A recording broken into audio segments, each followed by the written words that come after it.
பிரியமானவர்களே, உங்கள் யாவரையும் சந்திப்பதில் மிகுந்த மகிழ்ச்சி அடைகிறேன். இந்த மாதத்தின் முதல் நாளில் நம்மெல்லாம் இணைந்து அவரை துதித்து பாடி அவருடைய வார்த்தைகளை தியானிப்பதற்கு கர்த்தர் உதவி செய்கிறார். ஆண்டவருக்கு நம்ம நன்றி செலுத்துவோம். கடந்த மாதம் முழுவதும் நம்மை கிருபையாக பாதுகாத்தார். ஹல்லேலூயா! எத்தனை நல்ல தெய்வத்தை நீங்களும் நானும் ஆராதனை செய்கிறோம். அப்படி இருக்கிற இடங்களில் கண்களை மூடுவோமா?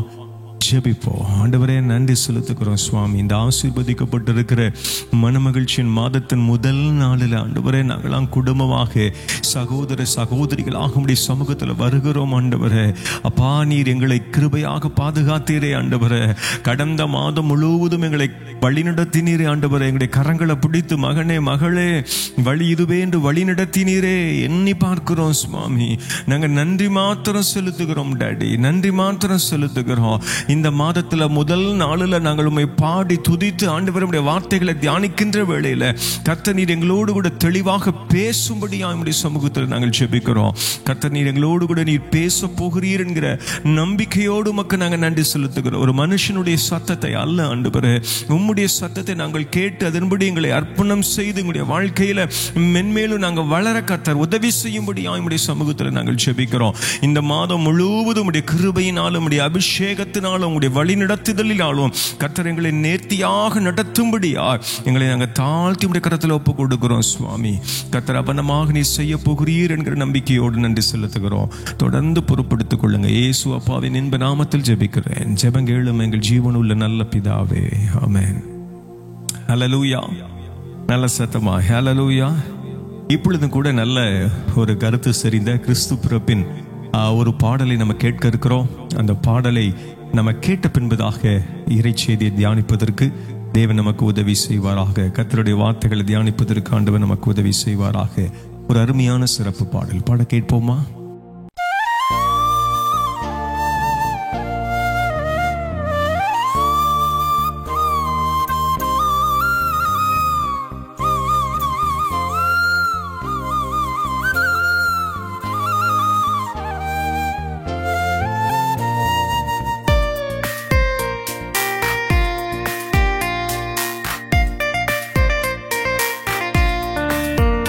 புவியாள வந்தவரே, பாவனா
எனக்கு பிரியமான தேவ ஜனமே, அருமையாக ஒரு சிறப்பு பாடலை பாட கேட்டோம். எப்பொழுதும் கூட ஆண்டுடைய வார்த்தைகளை தியானிப்பதற்கு ஆண்டவர் நமக்கு உதவி செய்ய போகிறார். அப்படி இருக்கிற இடங்கள்ல கண்களை மூடுவோமா?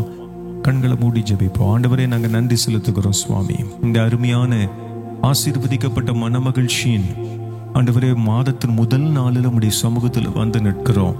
ஆண்டவரே, உம்முடைய வார்த்தைகளை தியானிக்கும் பொழுது ஆண்டவரே எப்பா எங்களோடு கூட நீங்க பேசும்படி உம்முடைய சமூகத்தில் நான் கெஞ்சுகிறேன் சுவாமி. ஒரு மனுஷனுடைய சத்தத்தை அல்ல ஆண்டவரே, உம்முடைய சத்தத்தை நாங்கள் கேட்பதற்கு எங்களுக்கு உதவி செய்வீராக. எங்களுடைய வாயின் வார்த்தைகளும் எங்களுடைய இருதயத்தின் தியானங்களும் ஆண்டவரே உம்முடைய சமூகத்தில் பிரதியாயிருக்கட்டும் என்று சொல்லி நான் ஜெபிக்கிறேன். ஆண்டவரே, நீர் அப்படியே செய்கிறபடினாலும் மக்கள் நாங்கள் நன்றி மாத்திரம் செலுத்துகிறோம். தொடர்ந்து பொறுப்படுத்திக் கொள்ளுங்க, வழிநடத்துங்க, பெரிய காரியங்களை செய்யுங்க. உடைய நாம மகிமைப்படுவதாக. இயேசுவின் இன்ப நாமத்தில் ஜெபிக்கிறேன். ஜெபங்கேளும் எங்கள் ஜீவனுள்ள நல்ல பிதாவே, ஆமென். எனக்கு அன்பான தேவ ஜனமே, இந்த மாதத்தில் முதல் நாளில் கர்த்தர் நம்மோடு கூட பேசும்படியாக விரும்புகிற தலைப்பு புவியாள வந்தவர் என்கிற தலைப்புல தேவன் பேசும்படியாக விரும்புகிறார். இந்த மாதம் முழுவதும் கிறிஸ்து பிறப்பின் சிறப்பு அம்சங்களை தியானிப்பதற்கு தேவன் நமக்கு உதவி செய்ய போகிறார். ஹல்லேலூயா. டிசம்பர் மாதம் வந்தாலே அட்வென்ட் நாட்கள் என்று சொல்லி நம்ம சொல்லுகிறோம் இல்லையா? கிறிஸ்து பிறப்பு, அவருடைய வருகை குறித்து நம்ம பேசும்படியாக தியானிக்கும்படியாக தேவன் நமக்கு கிருபையாக கொடுக்கக்கூடிய உன்னதமான நாட்கள் அது. தேவன் இந்த நாளிலும் கூட நம்மோடு கூட பேசும்படியாக விரும்புகிற தலைப்பு புவியாள வந்தவர் என்று சொல்லி கர்த்தர் பேசும்படியாக விரும்புகிறார். புவியாள வந்தவராகிய அன்பின் ஆண்டவராகிய இயேசுவை எந்த தனி மனிதன், எந்த குடும்பம், எந்த சபை தன் சொந்த இரட்சகராக தனக்குள்ளே ஏற்றுக்கொண்டு தங்களை தாங்களே அர்ப்பணிக்கிறார்களோ அவர்களுக்கு புவியாள வந்தவராகிய இயேசு தன்னை வெளிப்படுத்துவார் என்று சொல்லி என் வேதம் அருமையாக சொல்லுகிறது. ஹல்லேலூயா. நீங்கள் நானும் அர்ப்பணம் செய்யும் பொழுது அன்பின் ஆண்டவராகிய இயேசு எப்படியெல்லாம் உங்களுக்கு நமக்கு எப்படியெல்லாம் அவரை வெளிப்படுத்துவார் என்பதைத்தான் தேவன் இன்றைக்கு காண்பித்துக் கொடுக்கும்படியாக விரும்புகிறார். அதை உணர்த்தும் விதமாக அமைந்த வசனங்களை தியானிப்போம். ஒரு வசனத்தை நான் உங்களுக்காக வாசிக்கிறேன். இன்றைக்கு செய்திக்கு ஆதாரமாக தேவன் நமக்கு கொடுக்கக்கூடிய வசனம் ஏசாயா 9ஆம் அதிகாரம் 6வது வசனத்தில் அருமையாக கொடுக்கப்பட்டிருக்கிறது. நமக்கு ஒரு பாலகன் பிறந்தார், நமக்கு ஒரு குமாரன் கொடுக்கப்பட்டார், கர்த்தத்துவம் அவர் தோளின் மேல் இருக்கும், அவர் நாமம் அதிசயமானவர், ஆலோசனை கர்த்தர், வல்லமையுள்ள தேவன், நித்திய பிதா, சமாதான பிரபு எனப்படும் என்று சொல்லி என் வேதம் அருமையாக சொல்கிறது. புவியாள வந்தவராகிய இயேசு தம்மை நேசிக்கிற, தம்மிடத்தில் நெருங்கி வருகிற பிள்ளைகளுக்கு எப்படியெல்லாம் தன்னை காண்பிப்பாராம்? அதிசயமானவராக, ஆலோசனை கர்த்தராக, வல்லமையுள்ள தேவனாக, நித்திய பிதாவாக, சமாதான பிரபுவாக தன்னை வெளிப்படுத்துவேன் என்று சொல்லி கர்த்தர் பேசுகிறார். ஹல்லேலூயா. நல்ல சத்தமா சொல்லுங்க, ஹல்லேலூயா. அன்பின் ஆண்டவராகிய கர்த்தர் அவருடைய வல்லமையுள்ள நாமத்தை உங்களுக்கும் எனக்கும் வெளிப்படுத்துவாராம். அதை பெற்று அனுபவிப்பதற்கு நமக்கு உதவி செய்வேன் என்று சொல்லி கர்த்தர் பேசும்படியாக விரும்புகிறார். அவர் உங்களுக்கும் எனக்கும் தன்னை வெளிப்படுத்தும்படியாக விரும்புகிற முதல் காரியம், முதல் நாமம் என்ன தெரியுமா? அதிசயமானவர் என்று சொல்லி என் வேதம் அருமையாக சொல்கிறது. அதை உணர்த்தும் வண்ணமாக வசனங்களை பார்ப்போம். ஏன்னா மத்தேயு 26ஆம் அதிகாரத்தில் 14-15 எடுத்து வாசித்து பார்க்கும் பொழுது என் வேதம் அருமையாக சொல்கிறது. அப்பொழுது குருடரும் சப்பானிகளும் தேவாலயத்தில் அவரிடத்தில் வந்தார்கள், அவர்களை சொஸ்தமாக்கினார். அவர் செய்த அதிசயங்களை நல்ல கவனிங்க. அவர் செய்த அதிசயங்களையும் தாவீதின் குமாரனுக்கு ஓசன்னா என்று தேவாலயத்தில் ஆர்ப்பரிக்கும் பிள்ளைகளையும் பிரதான ஆசாரியர் வேதபாரன் கண்டு கோபமடைந்து அன்றைக்குள்ள தலைவர்களை பிரமித்து போனாங்க. அப்படிப்பட்ட அதிசயங்களை கர்த்தர் செய்கிறார். ஹல்லேலூயா. இன்றைக்கும் அன்பின் ஆண்டவராகிய இயேசு அதை செய்து கொண்டு தான் இருக்கிறார். எனக்கு பிரியமான தேவ ஜனமே, இந்த மாதத்தில் ஒருவேளை தேவைகளோடு இருக்கிறீர்களோ, உங்களை பார்த்து கர்த்தர் சொல்லும்படியாக விரும்புகிற காரியம், நீங்கள் என்னிடத்தில் வருவீர்களேயானா, உங்களை அர்ப்பணிப்பீர்களேயானா, என்னுடைய அதிசயமான நாமம் உங்களுடைய வாழ்க்கையில விளங்கும், வெளிப்படும் என்று சொல்லி கர்த்தர் பேசும்படியாக விரும்புகிறார். ஒரு அல்லேலூயா சொல்லிடணும். ஹல்லேலூயா. எனக்கு அன்பான தேவ குருடரும் சப்பானிகளும் அற்புதங்களை பெற்றுக்கொண்ட மாத்திரத்தில் அதை கண்ட மக்கள் எல்லாம் பிரமித்து போனார்கள், அதிசயப்பட்டார்கள். இத்தனை அற்புதமான காரியங்களை, இத்தனை ஆச்சரியமான காரியங்களை, அதிசயமான காரியங்களை நம்முடைய கண்கள் காண்கிறதே என்று சொல்லி அங்கே இருந்த மக்களுக்கெல்லாம் மிகுந்த மகிழ்ச்சி. நமக்கும் ஒரு அற்புதம் கிடைத்து விடானா, அதிசயம் நடந்து விடானா என்று சொல்லி அங்கு உள்ள மக்கள் எல்லாம் சந்தோஷப்படுகிறதாக என் வேதம் அருமையாக சொல்லுகிறது, நூல்கள் அருமையாக சொல்லுகிறது. எனக்கு அன்பான தேவ ஜனமே, வேதாகமத்தில் நம்ம வசனங்களை புரட்டி பார்ப்போம். ஏன்னா என் வேதம் இன்னும் நேர்த்தியாக சொல்லுகிறது, அன்பின் ஆண்டவராகிய இயேசு அதிசயமானவராக இருக்கிறார் என்பதற்கு நிரூபணங்களை நம்ம பார்ப்போம். ஏன்னா நிறைய நிரூபணங்களை நம்ம பார்க்க முடியும், நிறைய உதாரணங்களை நம்ம பார்க்க முடியும். உங்களுக்கு நான் ஒன்றை காண்பித்து கொடுக்க விரும்புகிறேன். லூக்கா 5ஆம் அதிகாரத்தில் 4வது வசனம் தொடங்கி நம்ம தொடர்ச்சியாக 11வது வசனம் வரைக்கும் வாசித்து பார்க்கும் பொழுது என் வேதம் அருமையாக சொல்கிறது, அவர் போதகம் பண்ணி முடித்த பின்பு சீமோனை நோக்கி ஆழத்திலே தள்ளி கொண்டு போய் மீன் பிடிக்கும்படி உங்கள் வலைகளை போடுங்கள் என்றார். அதற்கு சீமோன் சொல்லுகிற பதில், உங்களை போல என்ன போல நம்ம போல உள்ள மனிதர்களாகிய நீங்களும் நானும் புலம்புவோம் இல்லையா, நம்ம பதில் சொல்லுவோம் இல்லையா. அப்படியாக சீமோனும் சொல்லுகிறான். சீமோன் சொல்கிறார், ஐயரே ராம் முழுவதும் நாங்கள் பிரயாசப்பட்டும் ஒன்றும் அகப்படவில்லை. All through the night we have struggled. ஆனா ஒன்றும் அகப்படவில்லை ஆண்டவரே, மறுபடியுமா போட சொல்லுகிறீர் அப்படின்னு சொல்லிட்டு அவர் சொல்கிறார், ஆகிலும் உம்முடைய வார்த்தையின்படியே வலையை போடுகிறேன் என்றார். எனக்கு அன்பான தேவஜனமே, அவருடைய வார்த்தையின்படியே அதிசயமானவருடைய கரத்தில் நம்முடைய வாழ்க்கையை அர்ப்பணிப்போம். ஏன்னா அவர் உங்களுக்கும் எனக்கும் நமக்கும் அதிசயமானவர் என்பதை காண்பிப்பார். அல்லேலூயா. அவருடைய வார்த்தையின்படி அவர்கள் போடுகிறேன் என்று சொல்கிறார்கள். சொன்ன மாத்திரத்தில் என்ன நடக்குது பாருங்க. அந்தபடியே அவர்கள் செய்து தங்கள் வலை கிழிந்து போகத்தக்கதாக மிகுதியான மீன்களை பிடித்தார்கள் என்று சொல்லி வேதம் சொல்லுகிறது. தொடர்ந்து இந்த வசனத்தை படிச்சு பார்ப்பீங்களா, அவங்களால கூட இழுக்க முடியல. பக்கத்து படகுக்காரங்களை வர சொல்லி அவங்களும் இழுத்து அவங்க போட்டு நிரம்புவதற்கும் கர்த்தர் திருப்தியை கொடுக்கிறார். எனக்கு அன்பான தேவஜனமே, எனக்கு அன்பான சகோதரனே சகோதரியே, இந்த மாதத்தின் முதல் நாளில் ஆண்டவர் நம்மோடு கூட பேசும்படியாக விரும்புகிற காரியம், உங்களை நான் அதிசயமாக நடத்துவேன் என்று சொல்லி பேசும்படியாக விரும்புகிறார். அல்லேலூயா, அல்லேலூயா. அவருடைய கருத்துக்குள்ளாக நீங்களும் நானும் நம்மை அர்ப்பணிக்கும் பொழுது கர்த்தர் நம்முடைய வாழ்க்கையில இரண்டாவதாக செய்ய விரும்புகிற காரியம், தன்னை இரண்டாவதாக எப்படி வெளிப்படுத்த விரும்புகிறார் என்பதை என் வேதம் அருமையாக காண்பித்துக் கொடுக்கிறது. ஆலோசனை கர்த்தராக அவர் தம்மை நமக்கு வெளிப்படுத்துவேன் என்று சொல்லி சொல்லுகிறார். அவருடைய கரங்களுக்குள்ளாக நம்ம அர்ப்பணிக்கும் பொழுது, நீங்க யாராக இருந்தாலும் சரி, இயேசுவே என்னிடத்தில் உம்முடைய கரத்தில் என்னுடைய வாழ்க்கையை ஒப்புக் கொடுக்கிறேன் ஆண்டவர், என் வாழ்க்கையை உம்முடைய கரத்தில் ஒப்புக் கொடுக்கிறேன் என்று சொல்லி நீங்கள் ஒப்புக் கொடுக்கும் பொழுது அன்பின் ஆண்டவராகிய இயேசு ஆலோசனை கொடுத்து உங்களையும் என்னையும் நேர்த்தியாக நடத்துவேன் என்று சொல்லி கர்த்தர் பேசும்படியாக விரும்புகிறார். அதை உணர்த்து வண்ணமாக ஏசாயா தீர்க்கன் 28:29 எடுத்து வாசித்து பார்க்கும் பொழுது, அவர் ஆலோசனை கர்த்தர், செயல்களில் மகத்துவமானவர் என்று சொல்லி என் வேதம் அருமையாக சொல்லுகிறது. எனக்கு அன்பான தேவஜனமே, உங்களுடைய என்னுடைய நம்முடைய வாழ்க்கையில ஆலோசனைகளை கொடுத்து நேர்த்தியாக நடத்துகிறவர். அவர் உங்களுக்கும் எனக்கும் போதித்து நீங்களும் நானும் நடக்க வேண்டிய வழியை உங்களுக்கும் எனக்கும் காட்டுவாராம். சங்கீதம் 32:8 என் வேதம் அருமையாக சொல்லுகிறது, அவர் தம்முடைய கண்களை வைத்து உங்களுக்கும் எனக்கு என்ன செய்வாராம், ஆலோசனை கொடுப்பேன் என்று சொல்லி சொல்லுகிறார். அல்லேலூயா. சத்தமா சொல்லுங்க ஹல்லேலூயா. நீங்களும் நானும் அர்ப்பணம் செய்யும் பொழுது, அர்ப்பணிக்கும் பொழுது கர்த்தர் தம்மை உங்களுக்கும் எனக்கும் இரண்டாவதாக ஆலோசனை கர்த்தராக தன்னை வெளிப்படுத்துவேன் என்று சொல்லி கர்த்தர் பேசும்படியாக விரும்புகிறார். அதை உணர்த்தும் மனமாக கர்த்தர் கொடுக்கிற ஒரு ஆலோசனையை பாருங்க, அதை தேவனுக்கு காண்பித்து கொடுக்கும்படியாக விரும்புகிறார். லூக்கா 10ஆம் அதிகாரம் 39வது வசனத்திலிருந்து 42வது வசனம் சீக்கிரமா நான் வாசிக்கிறேன். அவளுக்கு மரியாள் எனப்பட்ட ஒரு சகோதரி இருந்தாள். மார்த்தாள் மரியாள் வீட்டில் ஆண்டவர் இருக்கிறார். அந்த மார்த்தாளுக்கு மரியாள் எனப்பட்ட ஒரு சகோதரி இருந்தாள். அவள் இயேசுவின் பாதத்தருகே உட்கார்ந்து அவருடைய வசனங்களை கேட்டுக்கொண்டிருந்தாள்.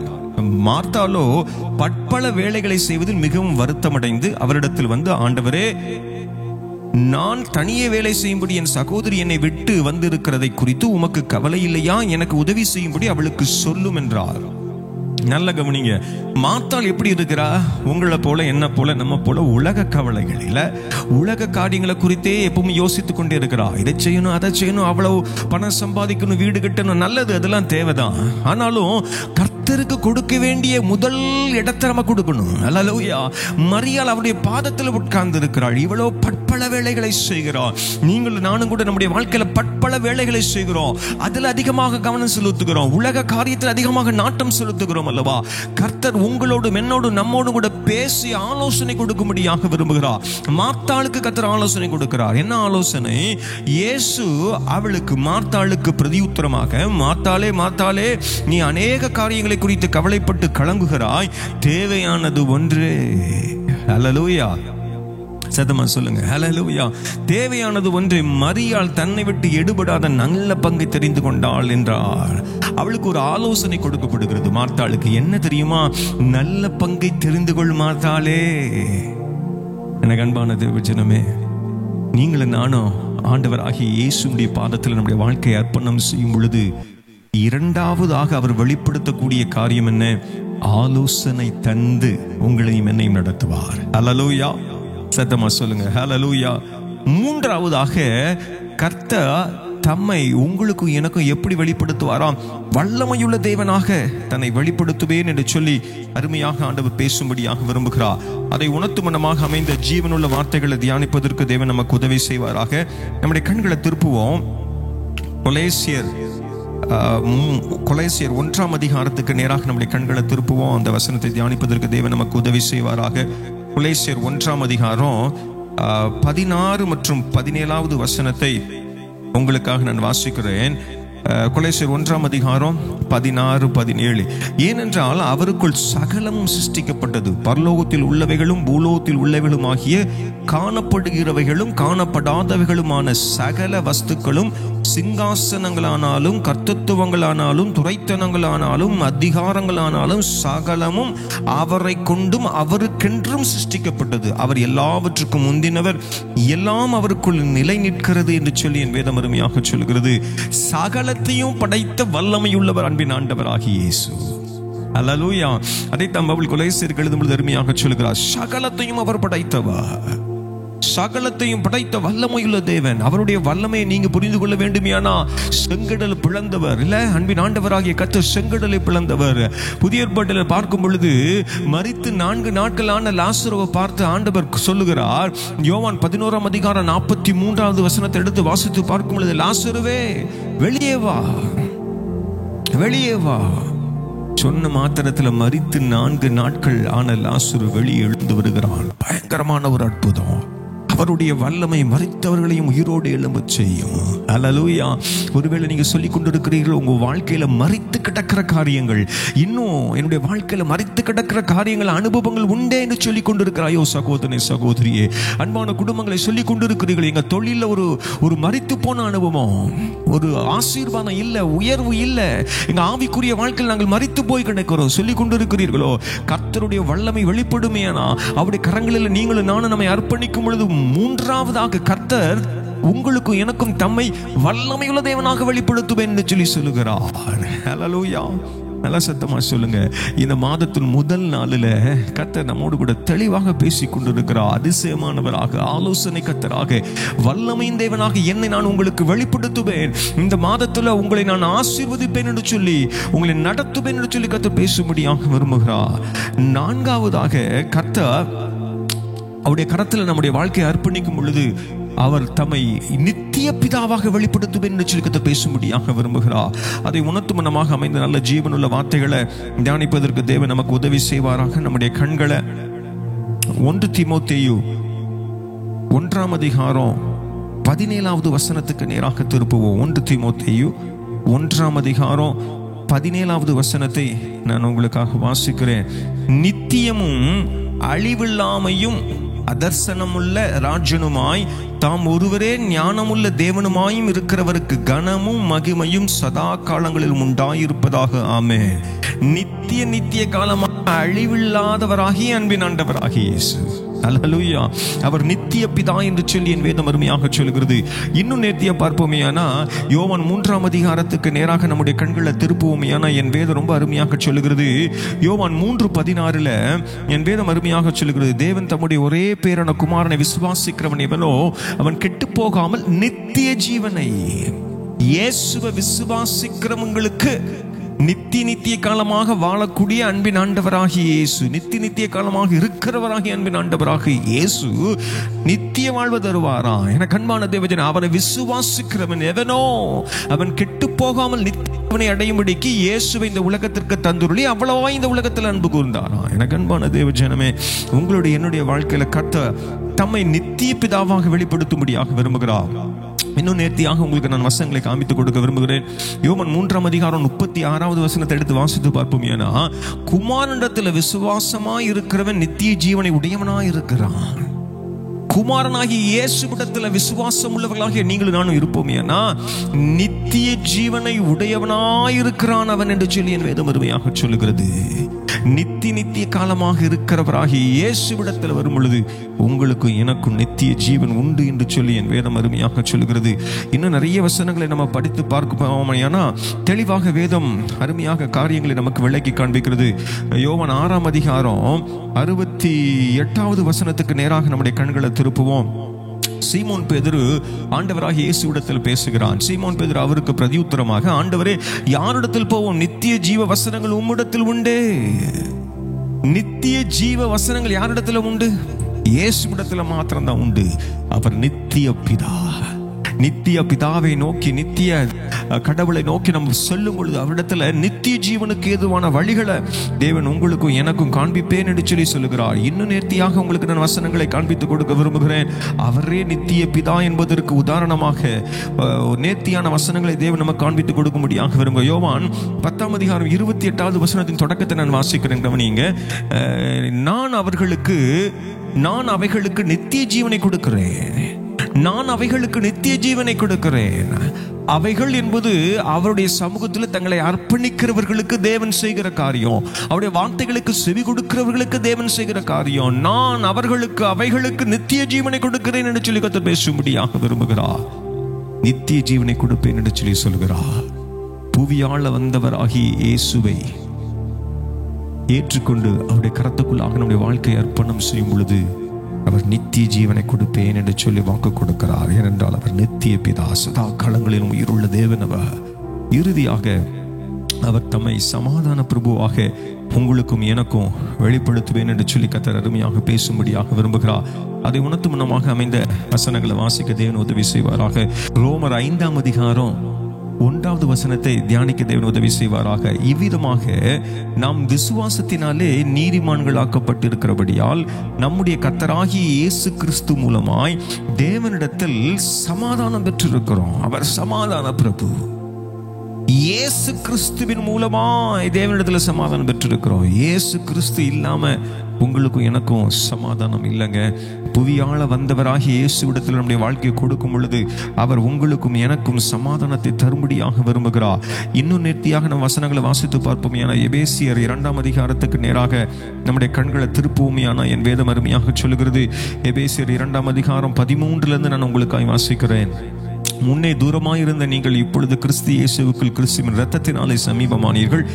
எப்படி எனில் அவரே நம்முடைய சமாதான காரணராகி, நல்ல கவனிங்க, அவரே நம்முடைய சமாதான காரணராகி இருதரத்தாரையும் ஒன்றாக்கி பகையாக நின்ற பிரிவினையாகிய நடுச்சுவரை தகர்த்து சட்டதிட்டங்களாகிய நியாயப்பிரமாணத்தை தம்முடைய மாமிசத்தினாலே ஒழித்து இருதரத்தாரையும் தமக்குள்ளாக ஒரே புதிய மனுஷனாக சிருஷ்டித்து இப்படி சமாதானம் பண்ணி பகையை சிலுவையினால் கொன்று அதனால இருதரத்தாரை ஒரே சரீரமாக தேவனுக்கு ஒப்புரவாக்கினார். எனக்கு அன்பான தேவ ஜனமே, இருதரத்தாரையும் தமக்குள்ளாக ஒரே புதிய மனுஷனாக சிருஷ்டித்து இப்படி சமாதானம் பண்ணி என்று சொல்லி வேதம் அருமையாக சொல்லுகிறது. அவரே நம்முடைய சமாதானக்காரன். அல்லேலூயா. சமாதான பிரபு, அன்பின் ஆண்டவராக இயேசு. ஆகவே தான் இயேசு சொல்லும் பொழுது அருமையாக சொல்லுகிறார். யோவான் 14ஆம் அதிகாரம் 27வது வசனத்தை எடுத்து வாசித்து பார்க்கும் பொழுது, உலகம் கொடுக்கிற பிரகாரமாக அல்ல, நான் என்னுடைய சமாதானத்தையே உங்களுக்கு வைத்து போகிறேன். ஒருவேளை சமாதானம் இல்லாமல் இருக்கிறீர்களோ, இன்றைக்கு கர்த்தர் இந்த மாதத்தில் முதல் நாளில் உங்களை பார்த்து சொல்லும்படியாக விரும்புகிறார். என்னுடைய சமாதானத்தை நான் உங்களுக்கு தருவேன். ஏனென்றால் நான் சமாதான பிரபு. He is the Prince of Peace. அவர் சமாதான பிரபு. அவர் உங்களுக்கு கட்டாயம் சமாதானத்தை தருவார். இதை பார்த்து கொண்டிருக்கிறது, கேட்டுக்கொண்டிருக்கிற அன்பான தேவஜனமே, நீங்க யாராக இருந்தாலும் இயேசுவே உங்களுடைய கரத்துக்குள்ளாக என்னையும் எங்களையும் எங்க குடும்பங்களை நாங்கள் அர்ப்பணம் செய்கிறோம். ஆண்டவரே, நீர் உம்மை அப்பா அதிசயமானவராக, ஆலோசனை கர்த்தராக, வல்லமையின் தேவனாக, நித்திய பிதாவாக, ஆண்டவரே சமாதான பிரபுவாக உம்மை எங்களுக்கு நீர் வெளிப்படுத்துவீராக. இந்த நாமங்களை நாங்கள் பெற்று அனுபவிக்க எங்களுக்கு உதவி செய்யும் என்று சொல்லி கேட்போம். இந்த மாதத்தில் கர்த்தர் இப்படிப்பட்ட அற்புதங்களையும் அடையாளங்களையும் நமக்கு செய்வேன் என்று சொல்லி சொல்கிறார். புவியாள வந்தவராகிய இயேசு உங்களிடத்தில் நம்மிடத்தில் பேசும்படியாக விரும்புகிற காரியம், உங்களுக்கு நான் இந்த 5 விதமான நாமங்களை வெளிப்படுத்தி உங்களுடைய தனிப்பட்ட வாழ்க்கையில குடும்பத்தில் நான் அற்புதங்களை செய்வேன் என்று கர்த்தர் வாக்கு கொடுக்கிறார். நல்ல சத்தமாய் ஹல்லேலூயா சொல்லுவோமா? ஹல்லேலூயா. நல்ல சத்தமாய் ஹல்லேலூயா. அப்படி இருக்கிற இடங்களில் கண்களை மூடுவோமா? நம்ம ஜெபிக்க போகிறோம். கண்களை மூடி ஜெபிப்போம். ஆண்டவரே, நாங்க நன்றி செலுத்துகிறோம் சுவாமி. இந்த ஆசீர்வதிக்கப்பட்டிருக்கிற மன மகிழ்ச்சியின் மாதத்தின் முதல் நாளில் உம்முடைய சமூகத்தில் சகோதர சகோதரிகளாக குடும்பங்களாக நாங்கள் வந்திருக்கிறோம். எங்களுடைய குற்றங்கள் குறைவுகளை ஏசப்பா தயவ மன்னிங்க ஆண்டவரே. அப்பா, எங்களை நாங்கள் உங்களுடைய கரத்தில் ஒப்பு கொடுக்கிறோம். சொல்லுங்க, யாரும் மௌனமாக இருக்க வேண்டாம். அந்த ஜெபத்தில் இணைந்திருக்கிற எனக்கு அன்பான சகோதரி சகோதரி, அன்பான குடும்பங்களே, யாரும் மௌனமாக இருக்க வேண்டாம். உங்களுடைய வாழ்க்கையை அப்படியே அப்பாவுடைய கரத்தில் ஒப்பு கொடுங்க. ஆண்டவரே, எங்களை நாங்கள் அர்ப்பணிக்கிறோம். இதை பார்த்து கொண்டிருக்கிற ஒரு வேளை முதல் முறையாக நீங்க இயேசுவை அறிந்து கொண்டிருக்கலாம், முதல் முறையாக இயேசுவை குறித்து கேள்விப்பட்டு கொண்டிருக்கலாம். யாராக இருந்தாலும் கர்த்தரிடத்தில் உங்களுடைய வாழ்க்கையை அர்ப்பணிக்கும் பொழுது, இயேசுவிடத்தில் உங்களுடைய வாழ்க்கையை கொடுக்கும் பொழுது, அந்த இயேசு உங்களுக்கு அதிசயமானவராக, ஆலோசனை கர்த்தராக, வல்லமையின் தேவனாக, நித்திய பிதாவாக, சமாதான பிரபுவாக உங்களுக்கு அவர் தன்னை வெளிப்படுத்துவா. உங்களுக்கு அவர் தன்னை வெளிப்படுத்தி உங்களை ஆசீர்வதித்து உயர்த்த விரும்புகிறார். ஆண்டவரே, நாங்கள் நன்றி செலுத்துகிறோம். அவனமாக நீ செய்கிறபடினாலும் உமக்கு நன்றி. ஆண்டவரே, இணைந்திருக்கிற ஒவ்வொருவரையும் கர்த்தர் ஆசீர்வதிப்பீராக. இதை கேட்கிற ஒவ்வொருவரையும் கர்த்தர் ஆசீர்வதிப்பீராக. இந்த ஜெபத்தில் தங்களை இணைந்து கொண்டு இருக்கிற ஒவ்வொரு பிள்ளைகளையும் கர்த்தர் ஆசீர்வதிப்பீராக. இந்த மாதம் முழுவதும் ஆண்டவரே, புவியாள வந்தவராகிய நீர் உம்மை இந்த 5 நாமங்களின் மூலமாக உம்மை வெளிப்படுத்தி பிள்ளைகளை ஆசீர்வதித்து கர்த்தர் நீர் உயர்த்த போகிறீர். ஆண்டவரே, உமக்கு நாங்கள் நன்றி மாத்திரம் செலுத்துகிறோம் சுவாமி. ஆத்துமத்திலும் ஆவியிலும் சரீரத்திலும் என்னென்ன தேவைகளோடு இருக்கிறார்களோ ஒவ்வொரு தேவைகளையும் கர்த்தர் சந்திப்பீராக. எல்லா வியாதிகளும் மாறட்டும் ஆண்டவர், எல்லா கண்ணீரின் பாதையும் மாறட்டும், எல்லா வறுமைகளும் மாறட்டும், எல்லா வேதனைகளும் மாறட்டும் ஆண்டவரே, எல்லா பலவீனங்களும் மாறட்டும் ஆண்டவர், எல்லா பிசாசின் பிடிகளும் அகலட்டும் இயேசுவின் நாமத்தினாலே. நீங்க கொடுக்கிற சந்தோஷம், சமாதானம், புது வாழ்வின் நிறைவை என்னுடைய அன்பு பிள்ளைகள் பெற்று அனுபவிக்கட்டும் என்று சொல்லி நான் ஜெபிக்கிறேன். கர்த்தர் அப்படியே செய்கிறபடினால மக்கள் நான் நன்றி மாத்திரம் செலுத்துகிறேன். தொடர்ந்து பொறுப்படுத்திக் கொள்ளுங்க சுவாமி. அப்பிரயோஜனமான ஊழியர்கள் சொன்னதை சொல்லி இருக்கிறோம். குற்றங்கள் குறைவுகளை மன்னிங்க ஆண்டவரே. விதைக்கப்பட்ட விதைகள் ஒவ்வொன்று 30, 60, 100 கனி கொடுப்பதை கண்டு கேட்டு நன்றி செலுத்த கர்த்தர் உதவி செய்வீராக. தொடர்ந்து இயேசுப்பா பொறுப்படுத்திக் கொள்ளுங்க. இயேசுப்பாவின் இன்ப நாமத்தில் ஜெபிக்கின்றேன். ஜெபங்க எழும் எங்கள் ஜீவன் உள்ள நல்ல பிதாவே, ஆமென். சேர்ந்து சொல்வோமா? என் ஆத்துமாவே கர்த்தரை ஸ்தோத்திரி, என் முழு உலமையோட பரிசுத்த நாமத்தை ஸ்தோத்திரி. என் ஆத்துமாவே கர்த்தரை ஸ்தோத்திரி, கர்த்தர் செய்த சகல உபகாரங்களை மறவாதே. ஆமென். ஹல்லேலூயா. நல்ல சத்தமா ஹல்லேலூயா. கர்த்தர் நல்லவர்.